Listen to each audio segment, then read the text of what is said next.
కేంద్ర ప్రభుత్వం ప్రవేశపెట్టిన పథకాలను ముందుకు తీసుకువెళుతూ యావత్ దేశ ప్రజల సంక్షేమమే ధ్యేయంగా ముందుకు వెళతామని కొత్తగా పదవులు చేపట్టిన పలువురు కేంద్ర మంత్రులు తెలిపారు.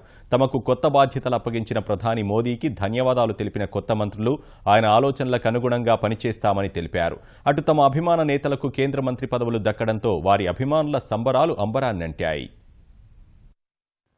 కేంద్ర మంత్రివర్గ విస్తరణలో తమ అభిమాన నేతలకు పదవులు దక్కడంతో వారి అభిమానులు సంబరాలు చేసుకున్నారు.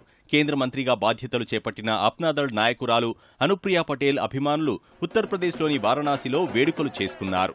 చిన్న పెద్ద ఉత్సాహంగా చిందులేస్తూ సంతోషాన్ని వ్యక్తం చేసుకున్నారు.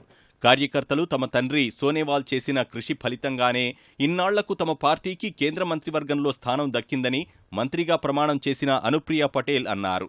వారి ఆశయాలకు అనుగుణంగా పనిచేస్తామని ఆమె తెలిపారు.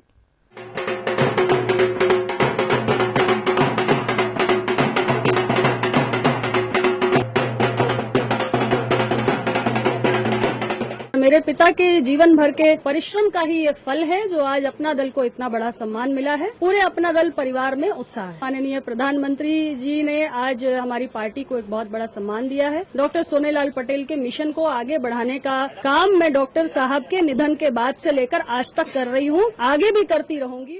డాక్టర్ బిఆర్ అంబేద్కర్ తర్వాత సుదీర్ఘ కాలానికి రిపబ్లికన్ పార్టీకి కేంద్ర మంత్రివర్గంలో చోటు దక్కడంతో ఆ పార్టీ కార్యకర్తలు సంబరాల్లో మునిగిపోయారు. మంత్రిగా ప్రమాణం చేసిన తమ పార్టీ అధినేత రామ్దాస్ అథవాలేను అభినందించారు. అందరి సహకారంతో ప్రజల సంక్షేమానికి కృషి చేస్తానని రామ్దాస్ అథవాలే తెలిపారు.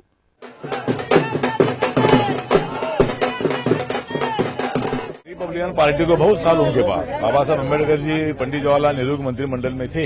उसके बाद रिपब्लिकन पार्टी को इतने गैप के बाद मंत्रिमंडल में स्थान मिला है. मुझे बहुत बड़ी खुशी है. भारत के तमाम अम्बेडकराइट लोगों में अच्छी खुशी है और हम सब लोग मिलकर लोगों को जोड़ने का काम करूंगा. लोगों का विकास करने के लिए मैं कोशिश करूंगा. ఉత్తరప్రదేశ్ నుంచి అత్యధిక సంఖ్యలో కేంద్ర మంత్రి పదవులు దక్కడం పట్ల ఆ పార్టీ భాజపా కార్యకర్తలు సంబరాలు చేసుకున్నారు.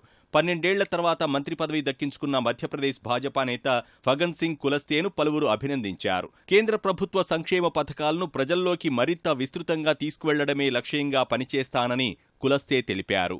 सरकार ने इस समय जो महत्वपूर्ण कई फैसले किए हैं, हमारी जिम्मेदारी है कि सरकार के निर्णयों का क्रियान्वयन ठीक प्रकार से हो और देश की जनता के हित में कितना अच्छा हम नीचे तक ले जा सकते हैं, ये पहली हमारी प्राथमिकता होगी. वैसे बहुत महत्वपूर्ण योजनाएं हैं प्रधानमंत्री जी ने शुरू की है देश के लोगों के हित में. మంత్రివర్గంలోకి తీసుకున్న ప్రధాని మోదీకి ధన్యవాదాలు తెలిపిన పలువురు కేంద్ర మంత్రులు ఆయన ఆశయాలకు అనుగుణంగా పనిచేస్తామని తెలిపారు.